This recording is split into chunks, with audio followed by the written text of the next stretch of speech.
It gives me great pleasure now to introduce Trizzha Feliciano.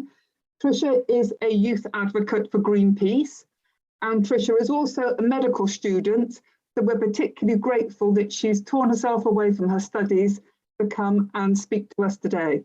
And joining Trizzha in her presentation will be Eleanor Michaels, who's a campaign manager for Greenpeace. Thank you. Trizzha. Hello, everybody. So I hope you've enjoyed the conference so far. It's looking like you have an amazing lineup ahead. I also hope that what I'll be talking to you about today will be of some use. But before that, I thought I'd introduce myself a bit more. So as you know, I'm a Greenpeace speaker, but first and foremost, I'm a student, currently at University College of London, which is why I'd like to think I know a bit about how to inspire change in students, or at least be able to give a unique perspective on it. While studying medicine, I've had the amazing opportunity to bring about sustainability changes, both at my own university with the support of the staff there and at other medical schools across the world in my role at the student-led organisation, the Planetary Health Report Card. I'd like to think that just as I've been motivated to create change and do things such as go to Antarctica, many more students will be motivated by educators like yourself as a result of this fantastic conference to do even more incredible things as well. So what I hope to do today is share with you what I've learned, both in trying to enact change as a student and as a quote unquote teacher through my role as a speaker. But anyway, that's a little bit about me. Here's an overview of what I'll be going through. The first thing I'm going to talk about is the role of sustainability in peace and vice versa, about how education and sustainability is vital to achieving both a peaceful and sustainable future. But most importantly, I'll be talking about the ways in which you can go about teaching environmental sustainability to students. What I think is important to remember in order for you to inspire change in students. So I think most people today have at least some awareness that environmental sustainability is important. However, it's still vital that educators teach this in schools so that it's no longer most people, but everyone. And so that it's no longer an awareness, but it's a well-informed understanding of the issues that we face. For example, teaching about how climate change can lead to food scarcity. Most people probably know that as different regions of the earth get hotter and experience less rain, it will get harder and harder to grow crops there. But there's also an issue that as the concentration of carbon dioxide in the air increases due to air pollution, it's been found that crops won't be as high in nutrients. Our impact on soil is also worrying, as aggressive industrial practices and few efforts to stop soil erosion are thinning topsoil layers. Relatively soon, certain places will be unable to sustain crops. Water scarcity is also a major problem. Of the Earth's water, less than 3% is fresh water, and of this, only a third is accessible to us, as the rest is locked in glaciers and permafrost, for example. The water we drain from aquifers is also highly limited, is not being used sustainably. Aquifers do refill, especially ones near the surface, but deeper aquifers may have taken centuries or millennia to fill, and many become irreversibly emptied as the rock they were stored in compacts. This also causes land sinks on the surface, like in Mexico City, where cracks are forming in buildings as the ground shifts beneath them.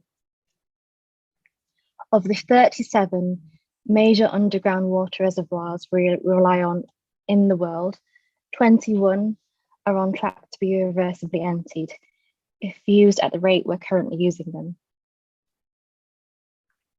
A changing climate also has further impacts in the vein of creating uninhabitable land. Consider, for example, the effect of changing sea levels, flooding certain low-lying regions, or consider the effect of extreme temperatures in many equatorial or tropical regions, increasing the incidence of heat stroke, for example, and of certain other cardiovascular or respiratory disorders. Climate change is making it difficult, if not impossible, to live in certain places. It also has an impact on natural disasters. Natural disasters such as hurricanes, floods, and wildfires all leave devastation in their wake, causing deaths, damaging livelihoods, and undoing progress. And climate change not only increases their incidence, but also their destructive potential. So it's clear that climate change and unsustainable use of resources can create situations that lead to conflict in multiple different ways. When critical resources that support basic human needs and people's livelihoods are stretched, desperation can lead to both civil unrest and international tensions. In a world without sustainable behaviours, it will be very difficult to achieve peace. Conversely, in order to achieve a sustainable future, it is crucial that we also achieve international peace. We need to act quickly and decisively to limit global warming to under 1.5 degrees Celsius, and this will only be possible with international collaboration, where we can share innovative ideas and help each other towards solutions for the climate crisis. Now, I may not be an expert on peace, but I am a firm believer that education is key to achieving sustainability. Only by helping this generation and the next and all future generations to make choices informed by their effect on the planet can we hope to become a sustainable society. But where do we begin? How do we, and how should we, teach sustainability in schools? I know this is hardly revolutionary, but I believe this comes in 3 steps. First, providing people with the right information. Second, making sure people understand why that information relates to them, their life, and their future, why it should be important to them. And third, helping people believe that their actions and choices can make a difference. This is what I want to stress though. If you leave with anything from what I said in this talk, I'd want you to leave with the idea that simply providing the information is not enough.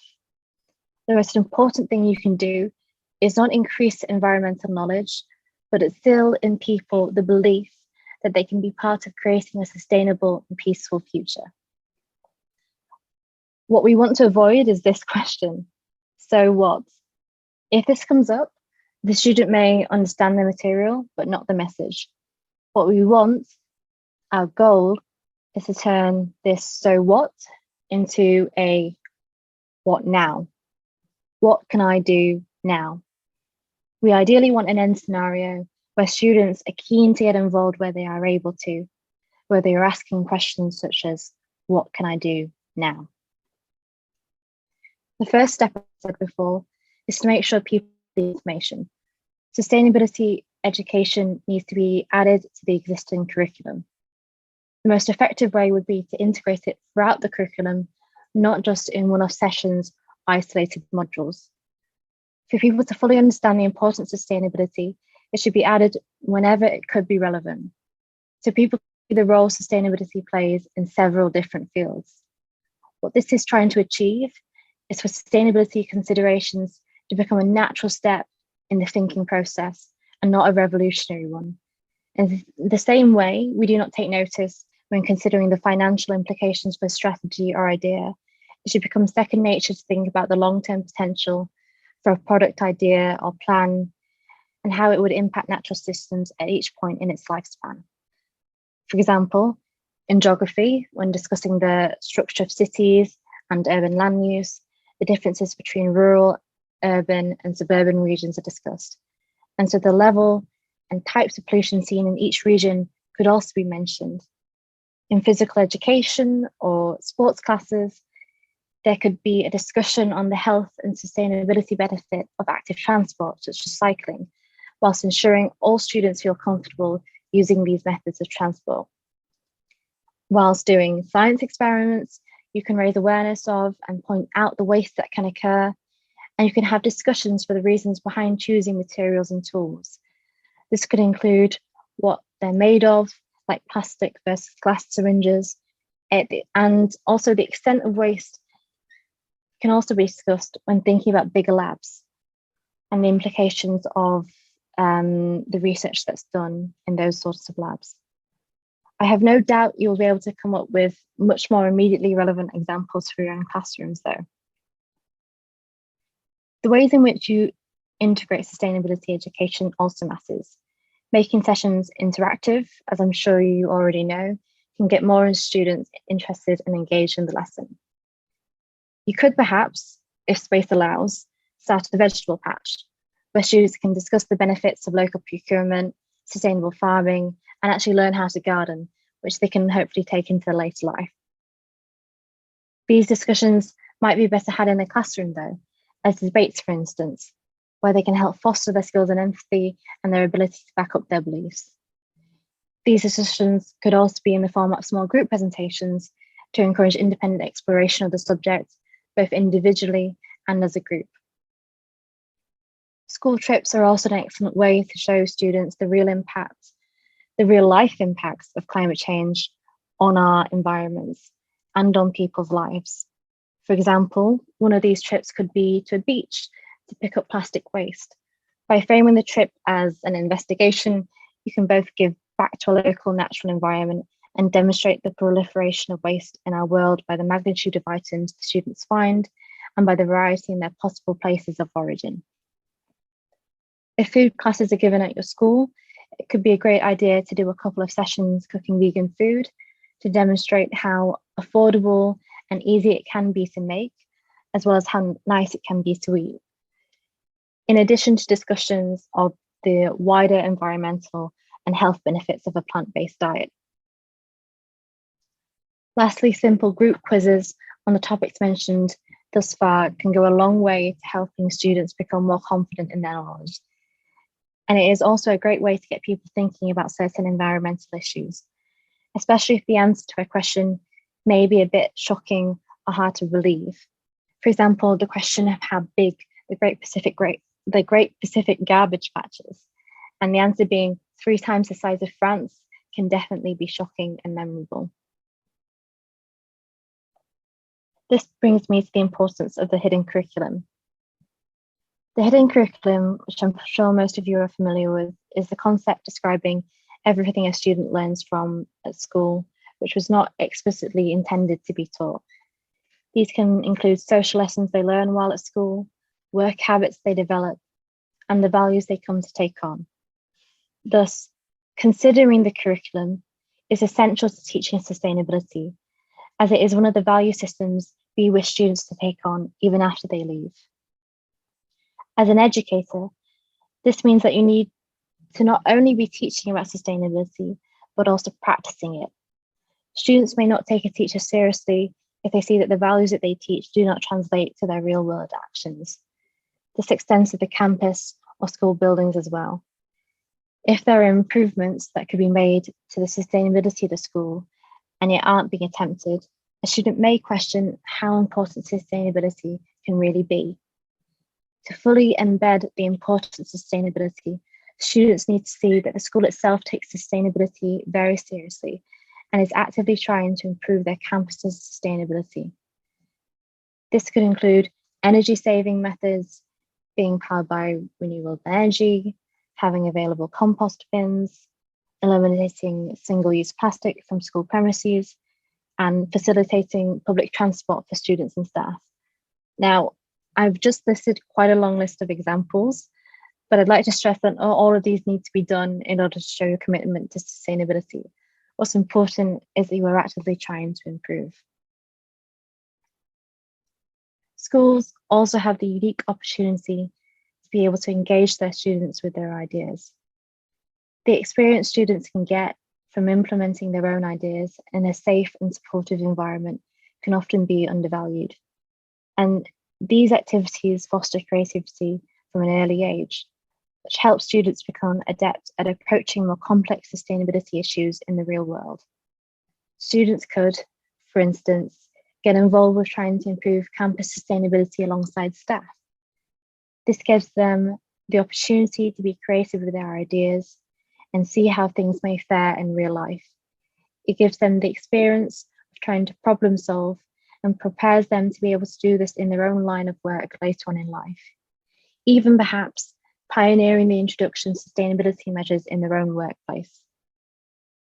Moreover, having been designed at least in part by a student also increases the likelihood of initiatives being followed by other students, thus increasing its chance of success. These opportunities for student involvement can be done by having a student sustainability council, or by having a working group set up, or by having perhaps an annual sustainability hackathon, a friendly group competition to design a solution based on a prompt. Giving students these experiences of being able to create change is one of the most important steps in giving them the hope that a sustainable future is possible, which is why it's good to be able to answer the question of what can I do in relation to what students can do in the fight for sustainability. Students can more often than not feel overwhelmed by all the information about climate change that's out there. So presenting them with what's possible for them to help with can help them feel less overwhelmed. Indeed, as an educator, if you raise the awareness of how students can go into the field of sustainability or incorporate sustainability into their future careers, it can help students keep positive about the future and also fuel enthusiasm for future further actions. This can also be done by signposting students to external local sustainability initiatives that they can get involved in. For example, volunteering for a charity or competing in external competitions. And then again, this would help them keep hopeful about the future by helping them complete possible tasks in what they may feel like is an impossible situation. Ultimately, by teaching sustainability in the ways that I've mentioned, you can help inspire sustainable change. Encouraging a sustainability mindset in students can lead them into carrying important philosophies into their future lives and careers. Whether the effect is more direct, with a student deciding to have a career focused on sustainability, or the effect is more indirect, with a student's everyday environmental considerations having a knock-on effect on others. Each and every student that ends up contributing to a more sustainable future is an achievement. Currently, we generally rely on the work of many individuals pushing for change, who feel very passionate about sustainability. This, however, will not be enough for the future. Considering sustainability in all aspects of life must be the norm, not the exception, if we are to create both a sustainable and peaceful future. We need to reach the majority of, if not all people, to make a real lasting difference. And this, I believe, will be through education. And this is just a reminder that I like to have at the end of almost every talk that I give, that no action you take is too small. Doing what you can is more than enough, trust me. And I'm now going to hand over to my colleague, Eleanor, who will be giving you some more information and signposting you to some more information that Greenpeace offers. First of all, thank you so much, Tricia. That was such an inspiring talk and a great overview of how you can include sustainability teaching into your work. So yeah, thanks for your time today. I just wanted to share a bit more about the Greenpeace Speaker Program and how that can really kickstart and support your sustainability, but also global citizenship learning. So we currently have 120 speakers all across the UK. And they offer free talks and workshops on environmental issues and how your students can help. So those include some of the issues that Tricia was talking about, but also loads and loads of other topics. They can deliver sessions in person and online. If you want to have a look at their profile of our speakers, please go to our website. So that's greenpeace.org.uk/volunteering/Greenpeace speakers. Or just go into any search engine that you use and search for Greenpeace speakers, because we do have a wide range of fantastic speakers who are either like Tricia, a youth speaker, who are 18 to 25, or also our older speakers. We've got doctors, scientists, teachers, really incredible group of volunteers, so please have a look. On the website, you can directly request a speaker talk as well, so they can support you in the learning you're doing. They can talk about a whole range of issues. That could be about the climate emergency. It could focus on forest protection and why our forests are so important. looking at deforestation and the links to the food that we eat. So, for example, if you are thinking about teaching around like a plant-based diet, that could be a great way to introduce it and explain what the impacts are. We also have workshops around ocean sanctuaries, and those are really about why we need to have 30% of our oceans protected by 2030 and how we're pushing for a global treaty on that. It looks at like plastic pollution and how that impacts marine life. So yeah, we also have a specific talk on plastic pollution if you prefer to take that angle, or sustainable transport as well, which looks at how students can green their travel and what changes we need at a national and global level. To support your learning, we've got a full suite of free educational resources. These you can just download on the website. They're for 7 to 18-year-olds. They are developed by teachers for teachers, so they are cross-curricular. They support your learning with your students on sustainability, the SDGs, and global citizenship. They work really well for, say, a geography, citizenship, or English lesson. All of our sessions, so the talks with our speakers, as well as these resources, are very interactive and they're fully supported by activities, which is nice because literally all you'll need to do is download them and they're ready to use straight away. So have a look at the website, and you can also reach out to us at getactive.uk@greenpeace.org.uk if you want to just hear a bit more about what we can do, or if you want to set something up. And I just want to conclude by giving it a massive thank you to Trizzha for such a brilliant presentation. It was really, really inspiring. And I want to open the floor for questions. Thank you very much. Thank you, Trizzha, and thank you, Eleanor. As Eleanor just said, Trizzha, your presentation was absolutely inspiring. So thank you so much. So a few questions have come into the chat. So if I can start with this question, Trizzha. The question is, do you link up with the NUS Green Impact Project? So at university, are you involved in that as well, or do you discuss strategies with them? I believe that currently at my university, there are some people linked up with the NUS Green Impact Project, and I may have been involved in one project with them, but currently it is not sort of one of the main sort of partnerships that's currently going on, if that makes any sense. Yes. But there is always, what I always think is partnerships with as many people in organizations is so important. Collaboration is so important, and I know what NUS is doing is really, really great. Yes. I can also add that from like a program level, like, yes, that's definitely something we're looking at. So we're working in partnership with Unison, so who are also part of NUS, and they're doing an amazing green impact project. So as part of that, we are supporting them with speakers, and I'm also going to one of their youth conferences soon. They're doing incredible work, but as Trizzha said, so many groups are doing incredible work, and we're really keen to like support and help amplify where we can. So if you've got a suggestion for us, just get in touch. I'm really keen to hear about everything that's out there. Excellent. Thank you both for that answer. And yes, we absolutely agree. We're totally in favour of connecting and collaborating. Absolutely. So thank you. So another question, Trizzha, is how do you respond with your fellow students? So the students at university who are not already